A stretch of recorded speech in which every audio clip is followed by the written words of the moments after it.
Hi, this is Cherie with Rehashfiber. Today I'd like to teach you about hand carding and how to make roll eggs from what you've carded. So you see here that I have kind of this pile of fiber. I've got it from a friend who was destashing, and this might have been stored for a very long time and it's a little bit matted.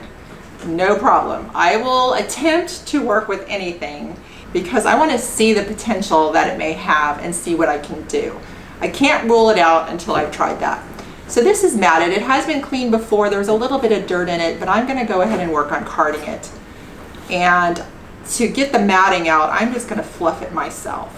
So I'm just kind of pulling it apart to make it fluffier and easier to card and get rid of those really stiff matted areas. This has a tiny little bit of lanolin in it. I can feel it. It's fine. I like lanolin. Makes my hands feel good. I found though, when things have lanolin in it, it's harder to spin on the grate wheel because the fiber is sticky. And for the grate wheel, I want fiber that just is fluffy and flows apart from each other. So this will probably end up being done on the e-spinner. I fluffed all the fiber, I pulled it apart, the little matted areas, and just kind of made it into the cloud. Now I am ready to start using the hand carders.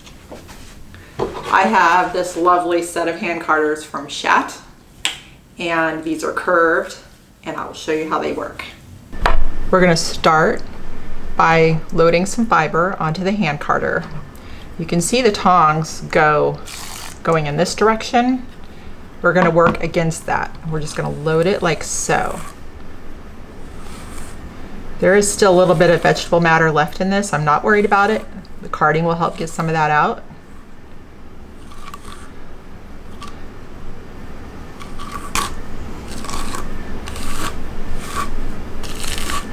Load it up like so. Hold the carders, your thumb is your support. Gonna hold it here. This one, see how we're coming at each other? Come at each other, flip it over, thumb is support here. I'm gonna hold this one up. I'm gonna work from the ends of this one and just lightly start to pull this fiber. We're gonna go back and forth a few times, so don't worry. As you can see, it's already starting to get fluffier.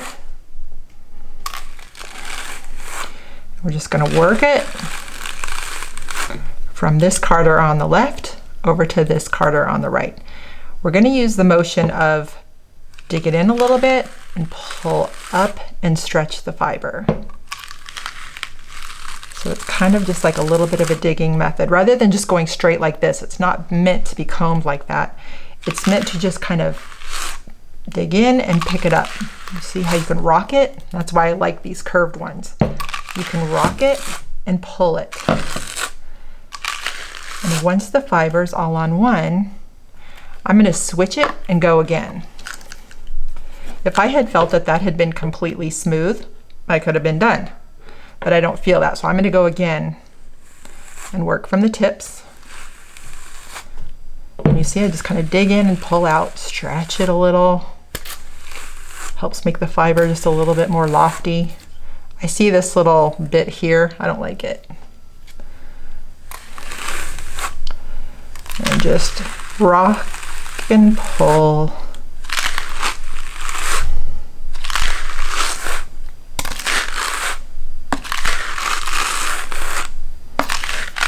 And kind of dig it in and lift it up. And see how it all comes off of that one.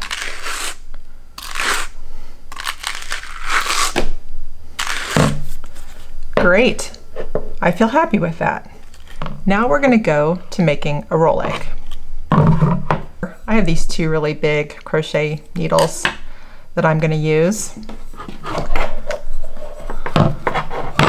I'm going to put one underneath. So you go across, put one on top. You see how I capture some of the fiber there? And then start to roll it. Now what I want to do is see if I can stretch it just a little bit. It's hard because this is a very long staple. If you are able, with yours, just stretch it a little bit and then roll.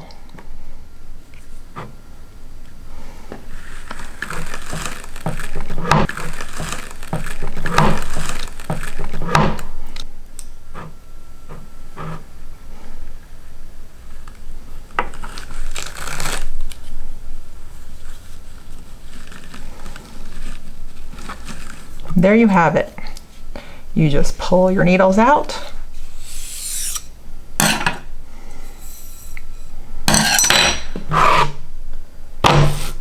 and you have a roll egg. You can either start to be ready to spin by just drafting it out just a little,